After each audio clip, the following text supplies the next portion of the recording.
salam sejahtera untuk kita semua. Semoga Allah Subhanahu wa Ta'ala selalu memberikan nikmat sehat kepada kita semua, agar kita bisa menjalankan aktivitas sehari-hari kita dengan lancar. Amin ya Rabbal Alamin. Perkenalkan, nama saya Rizky Kurnia Putri, mahasiswa semester 2 jurusan Ilmu Komunikasi Universitas Muhammadiyah Cirebon. Sebelum saya melanjutkan, saya ingin terlebih dahulu menyapa dosen saya, Bu Pupu Sri Wulan Sumaya MH, selaku dosen pengampu pada mata kuliah Pendidikan Kewarganegaraan ini. Bagaimana kabarnya Bu? Semoga kabar Ibu selalu baik, dan semoga pandemi ini juga cepat segera berakhir agar kita bisa bertemu, berjumpa, dan belajar lagi di kelas. Dan tak lupa juga saya ingin menyapa teman-teman saya, semoga teman-teman masih terus semangat dalam menjalankan kuliah online ini, dan semangat juga untuk menjalankan ibadah di bulan puasa ini. Baik, pada kesempatan ini saya ingin mempresentasikan hasil kerja saya untuk topik 4. Di dalam topik 4 ini terdapat 2 poin. Yang pertama adalah bagaimana makna dari Pancasila sebagai pandangan hidup bangsa, dan yang kedua adalah peran dan fungsi mahasiswa dalam pembangunan bangsa. Poin yang pertama adalah Pancasila sebagai pandangan hidup bangsa Indonesia. Kalau dilihat dari arti pandangan hidup bangsa ini merupakan nilai yang terdapat di suatu bangsa atau negara yang diyakini kebenarannya sehingga menimbulkan tekad untuk mewujudkannya. Dan Indonesia ini sudah memiliki pandangan hidup, yaitu Pancasila yang sering disebut juga way of life. Maka menurut saya, Pancasila sebagai pandangan hidup bangsa itu berarti dalam kehidupan sehari-hari, masyarakat harus sesuai dengan nilai-nilai yang ada dalam Pancasila. Karena makna dari Pancasila sebagai pandangan hidup bangsa itu adalah Pancasila dijadikan pedoman untuk bermasyarakat. Jadi bagaimana kita berinteraksi, bagaimana kita bersosial, bagaimana kita bermasyarakat, bagaimana kita bernegara itu harus sesuai dengan nilai-nilai yang ada di Pancasila. Karena pada hakikatnya Pancasila ini adalah nilai-nilai yang ada di masyarakat, nilai-nilai adat istiadat, nilai-nilai kemasyarakatan, nilai-nilai religi yang digabungkan menjadi sebuah Pancasila. Jadi Pancasila bukan hanya sekedar lambang negara, bukan hanya sekedar dasar negara, bukan hanya sekedar sila-sila doang, tapi Pancasila ini adalah pandangan hidup. Jadi kita melakukan kegiatan sehari-hari, kita bermasyarakat, kita bersosial, kita berinteraksi harus sesuai dengan nilai-nilai Pancasila yang sudah ada. Poin yang kedua adalah peran mahasiswa dalam pembangunan bangsa. Peran dan fungsi mahasiswa dalam pembangunan bangsa.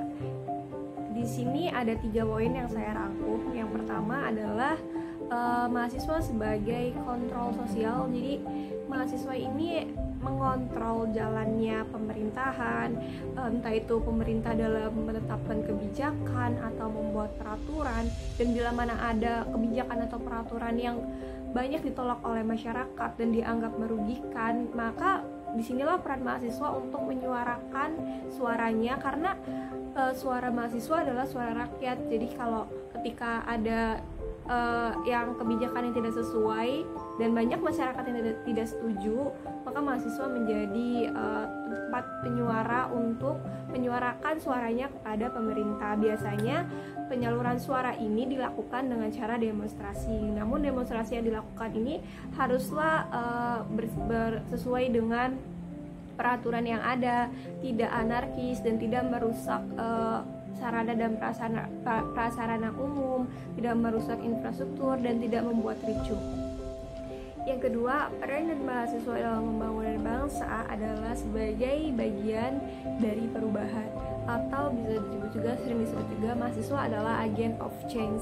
Maksudnya itu adalah mahasiswa diharapkan bisa membawa perubahan untuk bangsa ini. Jadi dengan cara mengaplikasikan teori-teori yang sudah dipelajari di kampus, dan dengan cara dia berpikir kritis, selalu memberikan solusi, menyelesaikan masalah di masyarakat, dan memberikan ide-ide atau gagasan-gagasan baru di kehidupan masyarakat untuk masyarakat yang lebih sejahtera. Jadi mahasiswa ini diharapkan juga dapat meneruskan generasi sebelumnya untuk membawa perubahan ke arah yang lebih baik untuk bangsa ini. Yang ketiga, peran dan fungsi mahasiswa sebagai pembangunan bangsa itu adalah sebagai iron stock. Maksudnya itu adalah mahasiswa merupakan generasi penerus bangsa, aset bangsa yang diharapkan bisa melakukan perubahan. Selain itu, mahasiswa juga diharapkan bisa meneruskan perjuangan di masa depan. Karena pada waktunya golongan muda akan menggantikan golongan tua, entah itu di organisasi, entah itu di pemerintahan. Jadi mahasiswa diharapkan untuk bisa meneruskan perjuangan bangsa ini di masa depan, membawa bangsa ini ke arah yang lebih baik. Maka dapat diambil kesimpulan dari 3 poin di atas bahwasannya peran mahasiswa dalam pembangunan bangsa itu sangat penting untuk memberikan perubahan ke arah yang lebih baik. Maka untuk itu saya ingin mengingatkan kepada diri saya sendiri dan juga teman-teman sesama mahasiswa untuk terus semangat dalam belajar, semangat kuliah, semangat mengerjakan tugas, karena kita adalah generasi penerus bangsa, banyak harapan-harapan yang dituangkan kepada kita. Maka untuk itu kita harus mempersiapkan diri dengan baik mulai dari sekarang dengan cara belajar dengan sungguh-sungguh. Sekian presentasi dari saya, mohon maaf bila ada salah kata. Terima kasih. Wassalamualaikum warahmatullahi wabarakatuh.